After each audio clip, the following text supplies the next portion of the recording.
high atop the pastoral center of the Diocese of Camden, you're listening to Talking Catholic.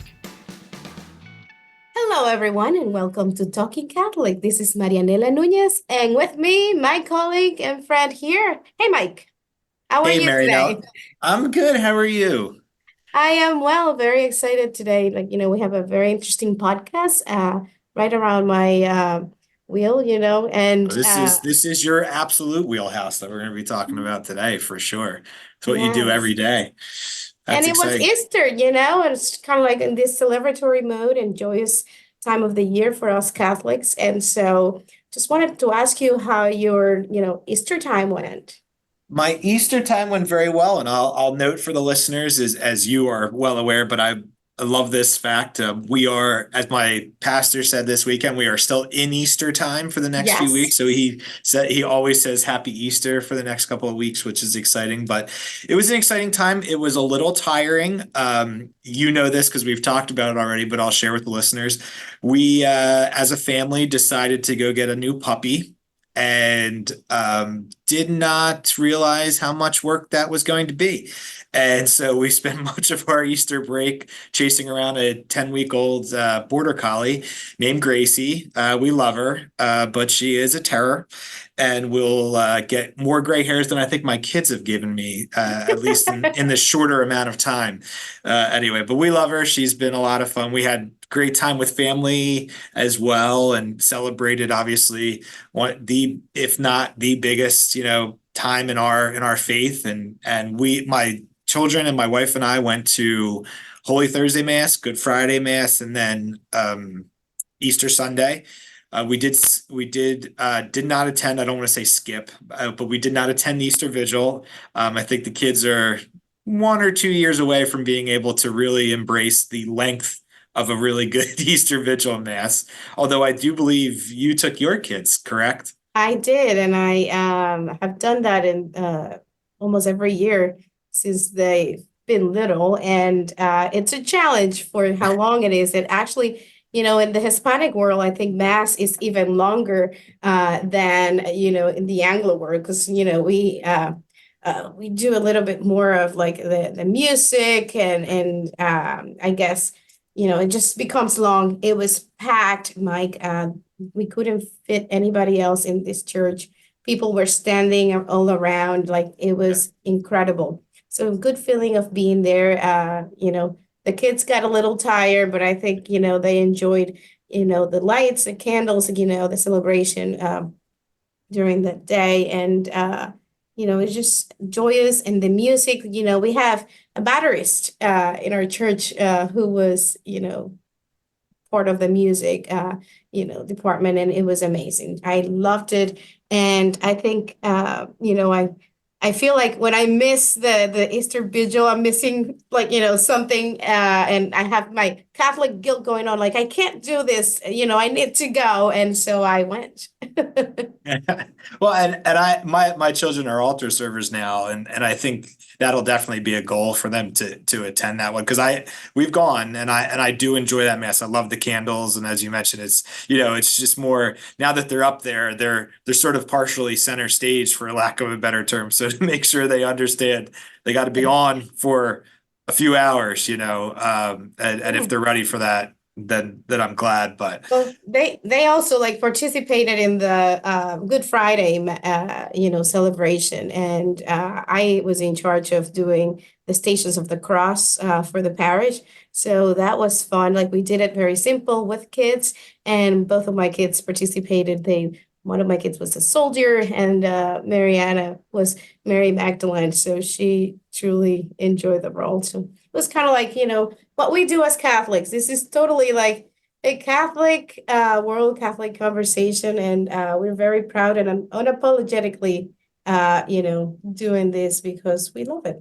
But what do we have absolutely. today? Because I think we've been chatting for too long, Mike. Yeah, we have a great group of folks today. So as some of our listeners may know, and some of our school folks who might be listening know, you and I do a lot with our enrollment side of the school, the aspect of Catholic schools. So you are directly in charge of all of the enrollment, and I help do the marketing to help secure enrollment, retention, information about financial aid, scholarships, tuition assistance, things of that nature. And particularly, we work with one great group to do a lot of that for our schools, and that is FACS. So FACS we've been working with for a number of years and have enjoyed the relationship. And so we thought, with the way technology is going, just in general, but also in the enrollment world, we would have two folks here.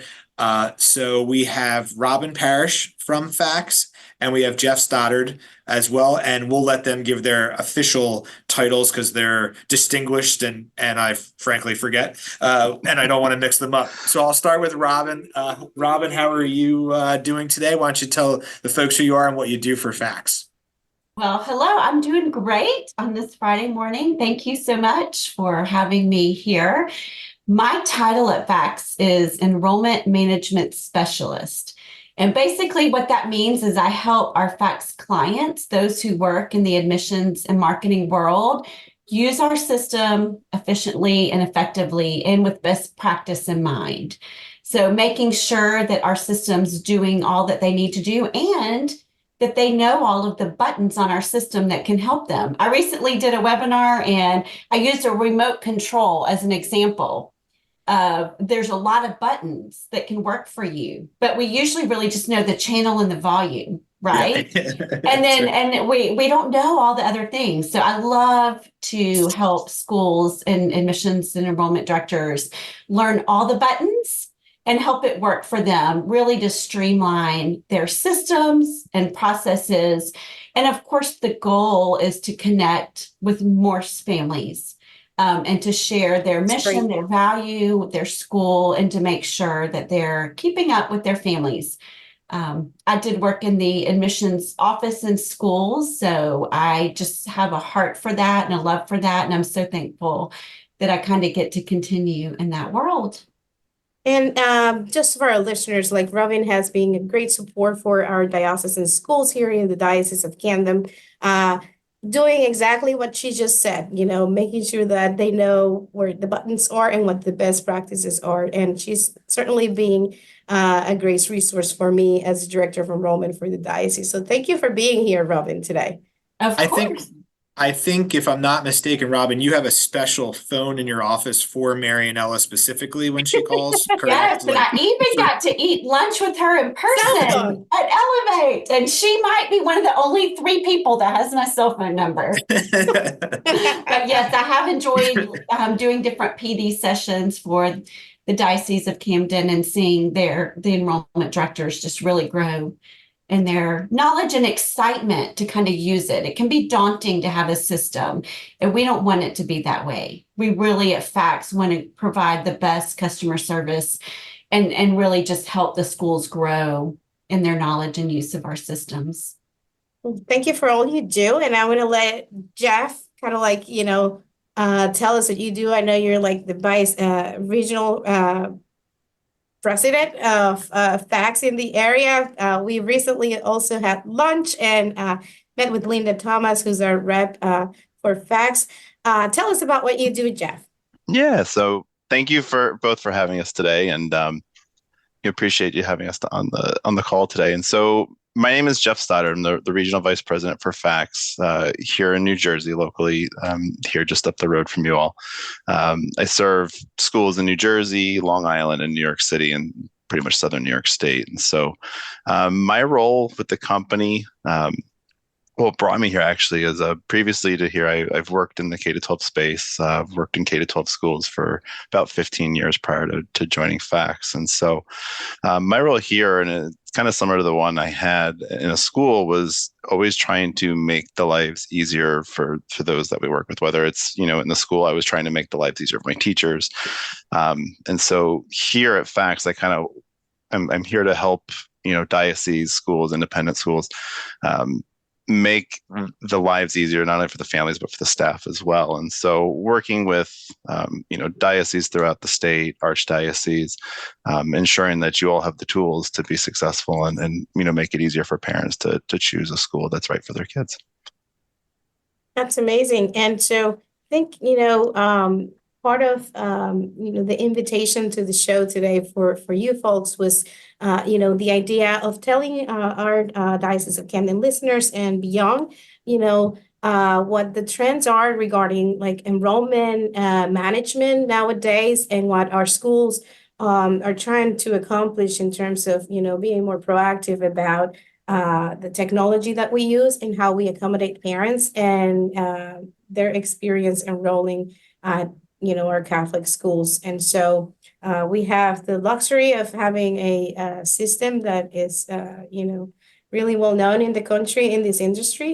And so I think not everybody knows in the diocese what we've been doing in the past few years, so that we can get everybody in all of our schools to do online enrollment and application. So Robin, can you talk more about the trends right now about enrollment in not only Catholic schools, but in schools in general? Absolutely. So the admissions enrollment journey is very different now. We call it a journey instead of a process. Okay. Because it used to be like you do step 1, 2, 3, 4, right? Well, now it's a little bit more of a journey. Like parents are searching out you, you're searching out them, also kind of like a dating relationship, right? Kind of a courtship. And so schools need to understand that the parents are kind of courting you. You're kind of courting them at the same time. You're trying to get to know one another. And so you have to have multiple ways and opportunities for them to connect with you, right? And you need to understand that this is kind of, it used to be us in the admissions office. We got to tell our story to the parent. We were the voice. And now they're like, have all these other touch points. They're reading reviews online. They're asking other parents. They're observing the kids wearing your merch at, local events. And before they call you, they've already done a lot of assessing on their own, right? Kind of like asking their friend, would she say yes if I asked her out, right? They're not just going to go ask them out. So before they get to you, they've already been researching you. And so knowing that, you have to really, one, think about your website. How is your website presenting to an outside person that doesn't know you? 20 years ago, your website was for internal school families. Well, now it's outward focused. So we got to present ourselves and put on like how we want them to perceive and to know us. And we need to have easy ways for them to connect. And it is, as Mary Nellis said, it is going online. It has been online. And so you need to make sure that you're meeting your parents' expectations and how they're used to engaging with different things, whether it be summer camp or whether it be, even churches now, and parishes and, private schools, K-12 private, Catholic, Christian, all schools. They want to be able to, and they're expecting to submit an application online. They're expecting that. That's how they sign up for camps. That's how they do, make doctor's appointments now. They're expecting to be able to schedule a tour after hours. They might have a job and be busy during the day, and they might arrive at a basketball game 30 minutes early, and they're going to sit on their phone, and that's how they're going to research your school. That's how they're going to schedule their appointment when they're available the next week. That's where they're going to fill out an inquiry form and show interest. And so you just need to make sure you're keeping up your dating relationship well, and that they're able to find you, learn about you, and then find ways to connect with you easily. That's exactly, I think that the direction and the vision that we have for the Diocese of Camden, and just so that our listeners and parents that we have in our Catholic schools now know, we've been embarking in this mission of trying to move most of our schools to online enrollment and application in the past few years. And I think, it's been pretty successful in the sense that, more school principals are understanding this need and the urgency and trying to move in that direction. And I think it's very important as we continue on with the technology needs and customizing that experience for our parents and our families. And so, this is what we do here in the Office of Catholic Education to try to improve the lives of our students, of our families, and everybody involved, even, our faculty and staff too, because, we do not only use products and services that, have to do with application and enrollment, but, the tuition assistance is part of it, which we also do through fax. And so this is something that we continue to enforce and try to make sure that the schools are doing as an overall. So Jeff, in your experience as, the regional, president for the company, you're seeing a lot of things, and challenges. Like, what's been like the biggest challenge so far as, schools are jumping into these kinds of, initiatives?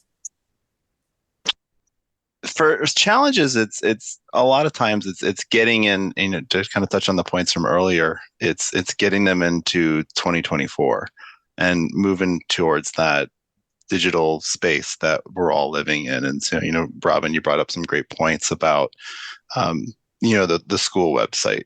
And it's you can instantly, it's the first impression, for a lot, it's the parent goes and they want to learn about this school, and so they go online, they find out, and it's that initial impression that they get. And you want to have that wow factor. And so, some of the ones that I love, it's when you see that and they've got the visual of the campus, or maybe there's a video kind of walking them through what the school is like and a little, quick overview tour.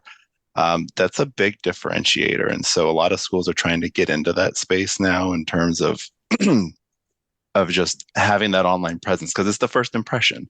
It's the cover of their book, and the book being the school. So it's been neat to see. I know, I've worked with Michael on a couple of schools within the diocese to get their websites up and updated and running, because it is a trend that we're seeing of schools trying to make that leap into the 2024 year. And as you kind of continue with your points, that was one I was going to ask, because that is another service that Fax provides, right? Is website building and its importance, as we head into this. How do you sort of, on that part, how do you approach, given that you have the technology of the enrollment management, platforms, the tuition assistance platforms, how do you kind of try to integrate that into your recommendations for website builds? In terms of, we know this stuff, because we talk about it a lot, but for the listeners, in the importance of having the inquiry form on the front, like, what are the kind of things that you recommend when a school comes to you and says, okay, we're rebuilding our website or we're creating a new one? What do we need to do to make sure that book cover is going to be front and center? It's going to catch someone's eye, and it's going to make me open to the front page. What's some of the advice you give? Exactly. You want it to be catchy. You think of, to use the book cover example again, you look at the book on the shelf, and, in my head, I hear, don't judge a book by its cover, which is also true.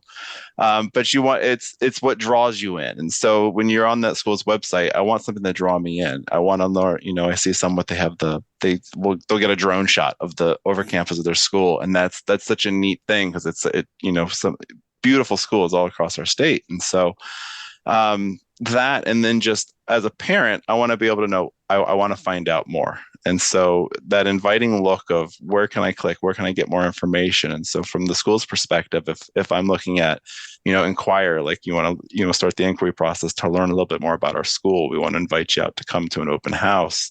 We have tools that are out there for the schools to be able to help encourage that process, because, to Robin, your point earlier, it's a courtship, it's a back and forth, and it's, you want to make sure that it's the right fit for you, and vice versa. So yep, I'll add to that as well. For me, as an enrollment director, I'm looking for call to actions. So these are what website people would say, you need a quick click to where they are going to do something. They're going to schedule a tour, they're going to fill out your inquiry form, and so these should be on every page of your website. Another thing I just heard in a recent webinar at Enroll Media is that this new generation has about an 8-second attention span. So you have to look at your website on your phone, which is how they look at websites. I go get my computer when I go to work. My children who are in their 20s and 30s grab their phone. So how far down do you have to scroll to get them? Your goal should be that they don't leave your website without you capturing their data. Okay, so you might need to rethink the great things that you want to say and say them in shorter snippets and then have a click here to read more so that those who just want the titles and the main points can keep scrolling, fill out your inquiry form quickly.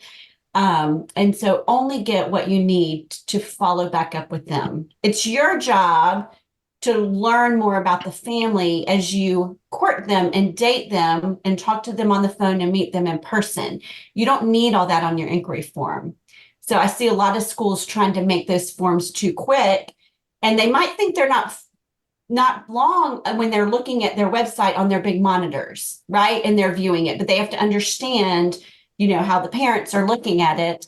And you really just need to look at it through that lens of a phone, call to actions to capture them before they leave your website.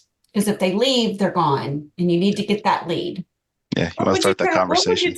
What would you tell like the parents that, maybe a little bit of like lost thinking about the admission processes and how they go and might feel like intimidated by going on the technology, which, doesn't seem to be the case with like the newer generation, but like, what would you tell to those parents, Robin? The parents who, as far as the application process. Yes, as far as like, Sure. even inquiring and like going in and like what to look for when they're like, trying to find a school for their children. That's a great idea because we really are about mission fit families, right? Our schools are about that. And the parents should be. You want your child in a school that's best for them. And you might even have siblings that different schools are better fit for different children, right? And so I think I don't know that parents are afraid to leave their information.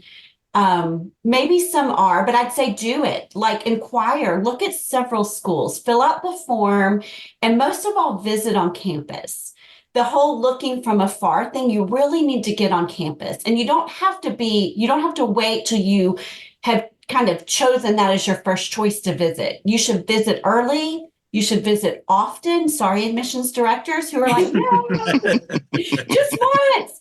But I loved it. My parents would come to open houses. They'd come back for an individual tour. Then they'd come back and bring their dad or the grandparent that might be helping. That's awesome. When you're courting and dating, you don't just go on one date.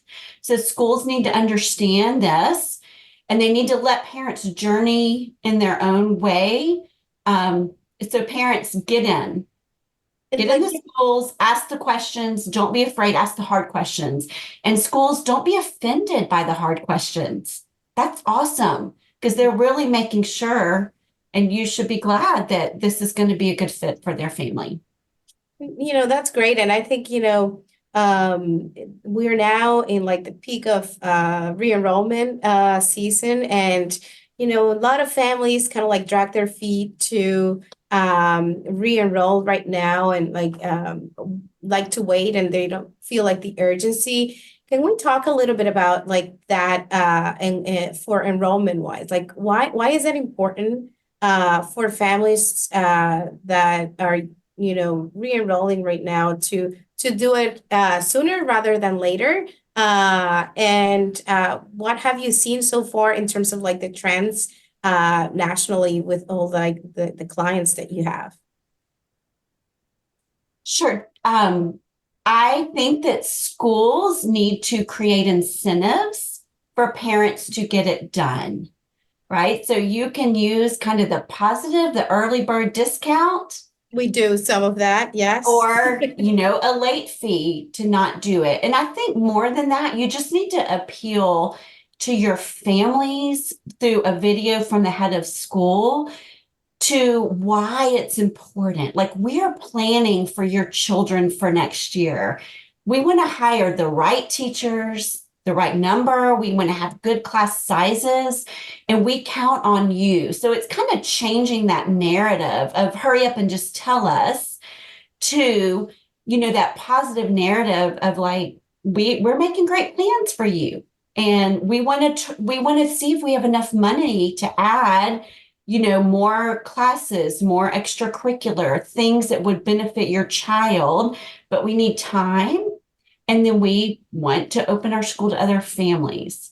So you take that positive kind of take, and that you're not faking it, it's real. No one does education that doesn't love and care about kids and families, and especially in Catholic schools. So no one's doing it for the paycheck. So let the family see your heart behind the urgency. And I think that's important. That's great.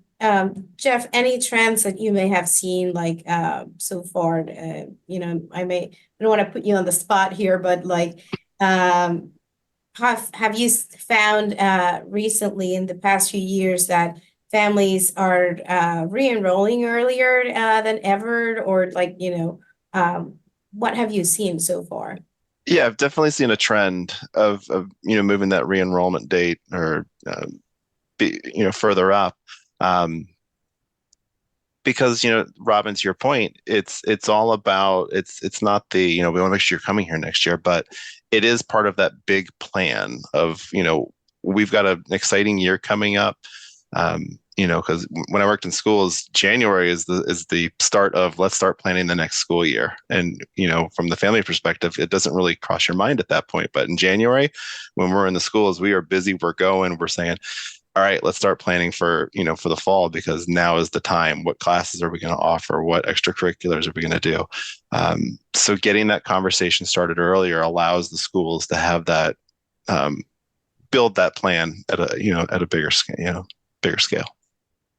And maybe this is just me, but maybe it's a few other folks. But have you also seen, and I know Marianella has done fantastic work on our end to move the date up and do it at a time where everyone's happy and excited about staying in the school. But isn't there a feeling of, hey, I checked this box and this, I don't have to worry about this for next year. In terms of if you do the re-enrollment earlier and you got all set up, great. I know they're coming to school next year. I don't have to worry about that into the spring, into the summertime when other things are coming up. Is that real, or is that just sort of personality by personality that that the sense of urgency, as you mentioned, Robin, is important, but allowing them to know like, hey, we're taking this off of your list, by allowing you to re-enroll earlier. Absolutely. I think about it because we're coming up on the tax deadline, and so I'm an early filer for taxes. I like to get that done, and so that, to your point of the checkbox, a lot of people I know are like that, and it's because you want to get it off, and you want to begin focusing on the next thing, and that's you may have summer vacations planned, or you've got spring break coming up. Your child wants to stay in the school. You want to get that done and get it ready for next year. Verify any, email changes, phone number changes, address changes. It's an opportunity to do that as well. That's great. And, as we're talking about, the technology in the schools, and, my question is, how do you feel like, these kinds of technologies that are now available, and especially in your case, FACS, have revolutionized the world of admissions, and what are like the most amazing things that you see when it comes to that revolution that we've created in the past few years? And feel free to like answer Jeff or Robin. Sure. Well, I've actually worked in a school with FACS through the evolution of the product. So I helped in the very early age implement online application to a school. I was there when they first started the whole expanding the inquiry part of it. and really allowing you to do so much more through that process. And so Fax has put a lot of money and time and effort into making our product better for our schools and to save time for our admissions enrollment directors. So it is a necessary thing for schools to tackle. And you still find people in schools who don't like change, which in education, you have to change. You're like the leader of change. That's what schools do. They should embrace technology first, right? Because we're training our students for the future. But I get it. It's hard. I'm that way too. But I think that schools think parents don't want to do it, but it's really they don't want to do it. And so because they're not comfortable with it, but you have to do it. You have to provide this for parents. It does save you time once you get it. It is the way of the now. It's not the way of the future. It's the way of the now, and I would even say the past. So we have to jump on board. And I'm just so proud to work for a company that provides so much support, because it is tough when you implement or use a new product or you're new in your job. And I'm just so proud of all that Fax does to support our clients so they can support and do the most important thing, which is to teach and train children for the next generation. That's great. Any stories like that, you like success stories, as you have been around for a while, like, and Jeff as well, that you feel like, oh my goodness, this was really good for that school, and how it came out, like, anything that comes to mind. Well, I'll share one quick one that's a personal one. So I worked for a K-12 school in the Northeast and in a very competitive market. And we hired someone, a consultant, like so many schools do, to come in, to look at everything. And then at the end, to provide us with a list of things that, like consultants do, that these are areas you need to improve on. And if we did all of those things, it had a very hefty price tag, like $100,000, right? And I knew our school, I knew our budget, and I knew we couldn't do all those things. So I committed to figure out what all Fax could do. Like, one was a new website with a really expensive company. And I'm like, I think Fax does website. And again, I'm not trying to sell the product, but it worked for me. We implemented the Fax website at a fraction of the cost, and it did everything that our consultant told us it needed to do. And it was fabulous. And they're still using it now, 10 years later. And, making tweaks and updates as needed. Again, we needed to have another system to track. They even sent me to a school to observe a whole nother product to track inquiries. Again, we didn't have the money to do it. I'm like, I bet Fax can do this. I went to Elevate. And then I came back with just like, it was amazing. We could do all this with what we have. So I would say I'm a success story. I just decided to dig in. Yes, you are, Robin. And figure it out and save my school money, but yet do what we needed to do to grow our enrollment. The whole thing was we needed to grow or even maintain. You might be at enrollment, but you have to always be maintaining it. Just because you're full doesn't mean you should stop marketing and connecting with leads and connecting with people. I just dug in. I had been using it for 2 years. I took over. The old admissions person trained me. She only had a skeletal idea of what it could do. So I just embraced it, dug in. I wasn't comfortable. And it was amazing what I was able to accomplish using what we already had and not having to spend money we didn't have, because we didn't have it and we wouldn't have it. That sounds like us. It's kind of like we try to do much more with what we have available. Like, budgets are always tight. And so we try to do the best we can with what we have at hands. And that's, I think, the Catholic school philosophy, right? Mike? Yes, absolutely. Jeff, how about for you? Any stories recently or in your work that you found, just like Robin's that had a experience where everything proved out, the way you were hoping hoping it would? Yeah, just speaking with some of the schools around here that are newer to facts, it's you've made our lives easier, and it sometimes it takes that person to be the change agent in the school where they've come in, and it's it's I'm again, it's 2024 and you go into a school and they're still doing checks in the office and there's cash all over the office there. um, there's there's a much easier way to do it, and that's hearing from the school like, oh, you freed up our time to be able to go in and concentrate on running the school in the day to day, because you do want to make more with what you've got, and if you've got someone that can come in and help take over that piece, it's rewarding for me as a former educator to hear that. Again, you've made the lives easier of someone else to be able to focus on the end result, which is educating the kids. So. And let's you both mentioned that you've been on that side, the admission side or in the school side. So what is something for parents to understand or prepare for, going back to that dating analogy of, how should they get ready for the date, right?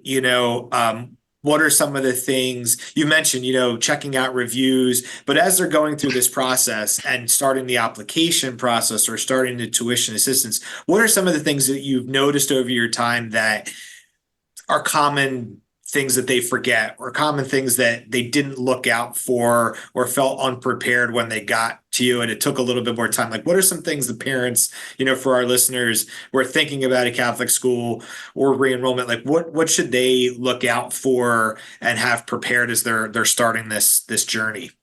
That's a great question. So I would say when applying, you're going to apply to a school, so you need to have copies of your children's school records and be ready, have health forms for re-enrollment. So you need to collect your paperwork. Like Jeff said, it's tax season.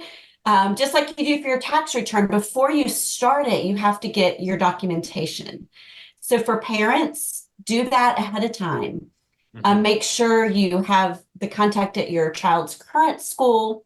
But again, copies of all of their records, test scores is super helpful to have ahead of time.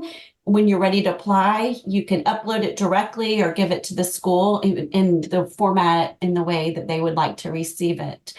The other thing I think is super important is understanding the financial aid part. Right. And I know this is big in, higher ed, but it's also big in K-12 in Catholic education. You see the tuition price. Don't let that scare you away. Visit the school, call the school, ask the questions. What might you qualify? What can you apply for? And really research that and understand the difference between a grant and a scholarship and financial aid. Some are need-based, some are based on, your academic ability or other things, or there might be even scholarships based on the state that you're in or the county or your local parish. So really understand that whole financial piece. Don't just look at it and leave the website and not make a call. Catholic schools do so much to help their families get into the schools. And so don't be ashamed or embarrassed or afraid to just ask, what's there for me financially?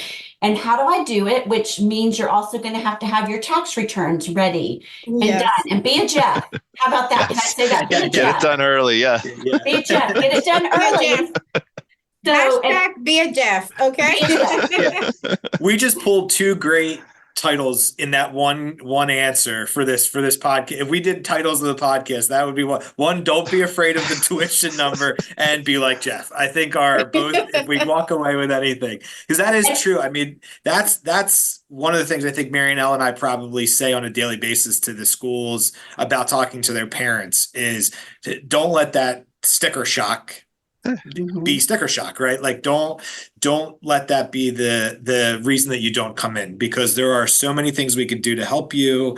And it could be need-based. Like you said, you could have a really great student. There's so much available that number is only the starting point of the conversation, right? Absolutely. That's great. I had a parent tell me one time in the admissions office, they called and they had been in the area for 3 years and they had gone on our website, seen our tuition, and then left and never called. And now the kid wasn't doing well or they weren't happy with so they called. And I'm like, we could have had that family 3 years earlier if we had done Right. a better job. Yeah. Shame on us for not presenting it well on our tuition page. Yep. Right. And Right. and in that the heart of that, get an outside person to look at your website. Get your aunt or your cousin or someone in another state. You at your school don't have the ability to review your website with the same lens Good as point. someone that doesn't know anything about your school. Because if another faculty member or parent, a PTL president looks at it, they already know so much that they're filling in the gaps without knowing it. Right. So having the help, that's like free help. Yeah. Find an admissions director in another diocese in another state and say, hey, let's look at our websites and help. Give me. I like that project, Mike. Yeah, no, that's I am writing that down because I do that for our schools quite a bit, and I try to do exactly what you're saying. I try to put this lens on that I've never been to the school, that or I don't know the process, and when I write the notes, I've review them and try to clean them up a little bit before I send them to the school. And I do have this sense of, I want to put in the body of in the introduction of the email. Don't forget, I know what you're doing, but the people that you're reaching out to don't. So these comments that I'm making are based on someone who just visited your website, and we might both know the process, but they don't. And so we've got to, another analogy, the way to a certain, landmark or location, you think you know the best way. But if it's a separate driver, let them put it in the GPS, let them find it themselves, sort of thing, because you might miss something that you don't typically think about that someone will. Especially when it comes to tuition stuff, I think we're so involved in it that we forget the normal folks. And I think luckily for Marianelle and I, we both are parents of Catholic school students and go through the process ourselves each year. And we are also like Jeff in that, at least for Like myself, yeah, we are. I am like Jeff in that we get it done early, and we actually save it on the desk because it's, we have the tax return appointment, we file, and then we go to fax and we submit our stuff because it's all one great sort of movement, and then we can file it away for the year. So I do commend you for that. And we encourage parents to, fill out financial aid, even if they think they may not qualify, because sometimes people disqualify themselves and they don't know what might be available. So it's, it's something that takes only about maybe 20 minutes to complete.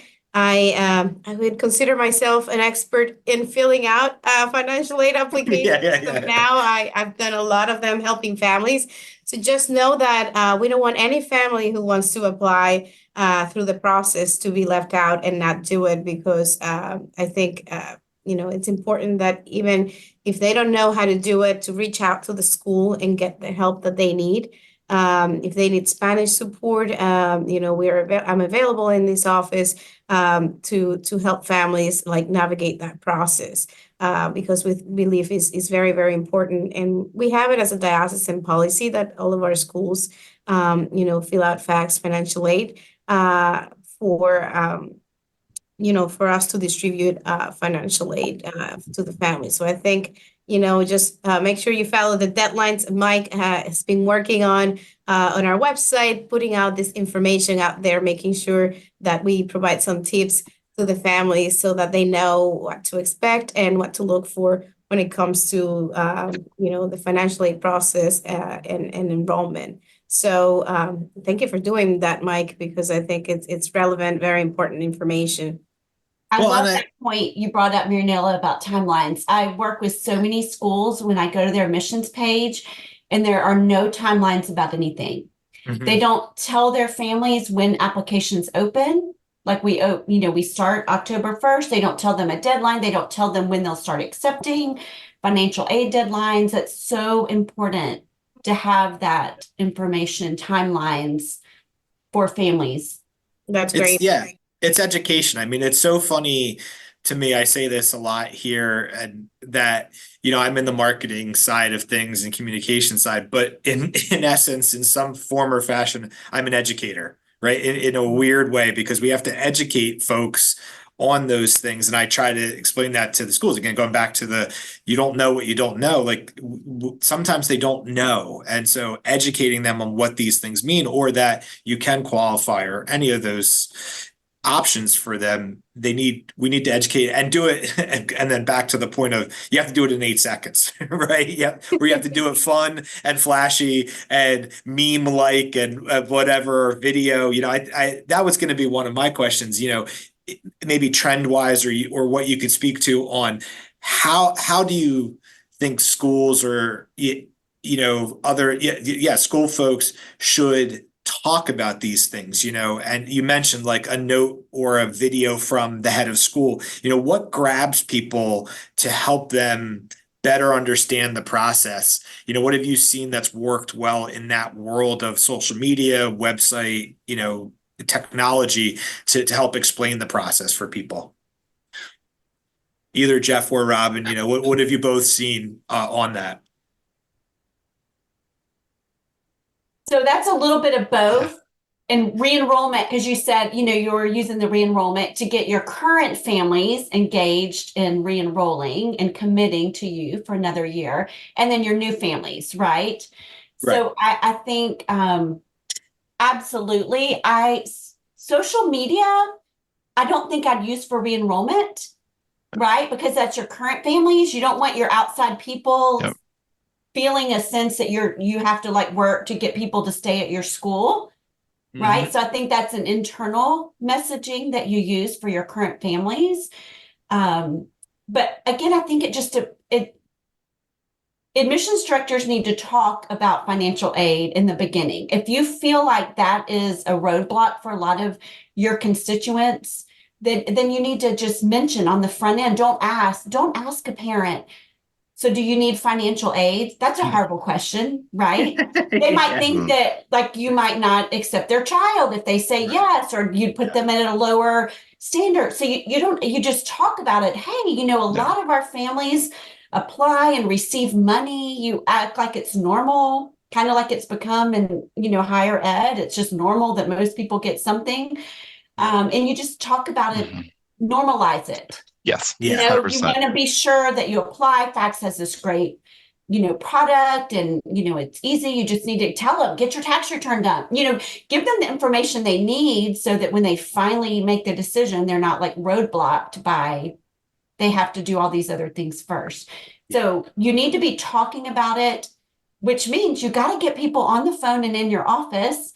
So make sure they can get in your school and on the phone easily, and that when they call your school, I'm sorry, this is a tangent, that they're not going to voicemail, because I'm telling you, my children in their upper 20s and 30s don't leave voicemails. Yep. They're afraid to leave a message to a stranger. They'd rather text you, right? They'll Yes. text you that And so they'll text you that they every called. time they call your office, they're connected to a phone where no one sits and they have to leave. They're going to hang up.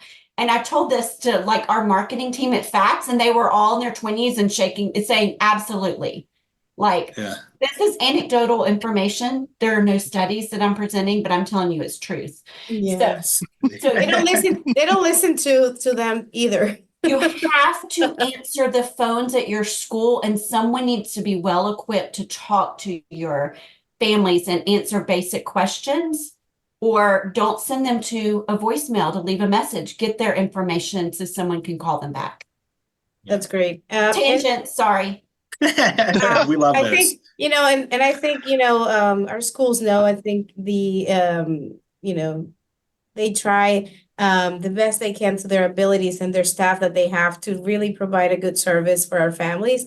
I think this is a part of our mission here in the Office of Catholic School for South Jersey Catholic Schools, to make sure that we provide the best experience we can to the families that we have and to those who are coming. But I think I want to transition into something a little bit, different here. And this time, talking about why you guys are where you are today. Like, how come, Robin, you are, an enrollment director? How did you become that? And then Jeff, how did you, become the vice regional president for, a technology company? Why don't we start with you, Yeah. Jeff? Hear your Sh- love. Sure. So I fell into teaching when a long time ago, back in my 20s. And so I worked a lot as a kid alongside my father, who was a computer programmer, and he got me hooked on and loving technology. And so from a young age, I built computers with him, learned to program with him, and we would go and we would volunteer our time at, underprivileged summer camps where we would teach other kids technology. And so I was actually in Massachusetts and had the opportunity to, I was there for work with another company, but I saw that there was a high school hiring for a technology teacher. And I said, and that little, thing of the memory of my father came back in my head. And I said, that would be fun. And so I called the school and they said, come in for conversation. And we just kind of like this, we're just sitting back and talking. They're like, let's do this. And I'm like, okay, let's go. So had a wonderful experience of inspiring kids, because a lot of them, technology, they didn't sign up for my class always. Sometimes they just got it. And lighting the fire in them to learn a passion for something that they may not have known that was been there. So continued teaching, worked and wanted to kind of have a bigger impact on kids. That was like my big thing, is just seeing that spark in the kids. And so got to become to a leadership position K to 12 and loved having that bigger pond to work with. And instead of one classroom of 20 something kids, I've got a school of 1,000 students that I can now make an impact on. And so I did that for about 7-8 years, and then I kind of like that itch came around again. I was like, I need to have a bigger impact. And so got into the software side at a previous company, and wanted to again to have something different. And that's where I kind of got into the fax world. And it kind of goes back to the issue of just lighting a spark in someone and making things easier for those that I serve. So That's wonderful. What a trajectory. What about you, Robin? Well, I first heard about admissions when I was applying for school in college, and I went to Auburn University, War Eagle. And the man, and again, admissions was so different back then, right? I mean, but the person who was kind of my admissions coordinator that asked me once I got accepted, if I would work for him. And I said, I loved him. I was like, of course. I mean, it was like a dream job. I got to sit outside his office and meet families and students that were interested and greet them. And I got to, I don't even remember all I did, but I do remember this one story because it stuck in my mind. Is, I had a fancy typewriter where it had a memory, it could remember a few sentences. And I remember typing 500 letters and spelling sincerely wrong. And so I like every time I write sincerely, it's like I have PTSD. And I joked because my daughter was looking at Vanderbilt and he was working there then. And I told him, like, do you still remember when I spelled sincerely wrong? Please don't hold it against my child. But anyway, so that just kind of sparked, of course, you don't go to college and major in admissions. I majored in education, went on to teach, married my husband right out of college, and he's been in K-12 school for 32 years. So my whole life has been around independent, private, and for us specifically Christian schools. And that's taken us from Tennessee overseas, 9 years at an international school in South Korea, and in the Northeast and the South. And I love the world of admissions. I'm so thankful that I got to work in that role for 13 years. I loved hearing family stories. I loved praying with families as they are contemplating, deciding whether to go private school or not, or which one. The heartbreak of denying a family. I don't love that, but just being able to come alongside them in that moment, and understanding God's big picture is way bigger than that one moment for that child, that one day or that one year. I first learned about the book Be Our Guest, the Disney Institute, and like that's really the world of admissions, is you are opening the doors, like those big pearly gates of Disney World, to like be our guest, like helping a family learn about the school and showing them around. And I love the world of admissions. I'm so thankful when we moved and I didn't have a job where my husband's job was. This job came up with Facts, and like Jeff, now I get to impact and help thousands of admissions directors through this job, and to help them review their stuff, look at it through a different lens, and be the best they can be for their families and their schools, and to help grow their enrollment. And really, it's a ministry, right? All of us are in education, public school, private school. It's a ministry, and I love doing that every day for a job. Yeah, and you That's can amazing. you keep educating. You I get to be a teacher. I get to keep being a teacher too. You teach us every time. So, Yeah. I think and she's a fantastic one, listeners. Every time we bring Robbie in, our folks love her. She's kind of like so down to earth, and also like, very clear in her explanations of how to use all of the buttons of that remote control that you mentioned at the beginning. So, also like we've had a great experience. Jeff and I have met, I think for the past 2 years or so, or year and a half. Yeah. Yeah. So I think, we are thankful for our partnership, and thankful for the service you provide to our schools and our families. And, we hope to continue to do the best we can to provide that experience that we want for our families. And just know that, this is a work in progress. In all of our schools, they might be at a different stage and level of these, but this is kind of like the direction that we want to move on, because this is what's of now. This is of 2024, and what we kind of like need to focus on. We invite any family that is kind of like willing and wondering about Catholic education to check us out at southjerseycatholicschools.org. And we want to thank Jeff and Robin for their time with us today, and for everything they do every day to support us and help our schools here in South Jersey and nationwide. Yes. Thank you so much. And to our listeners, we'll thank you for listening, and we'll talk to everybody again next week. Thank you so much.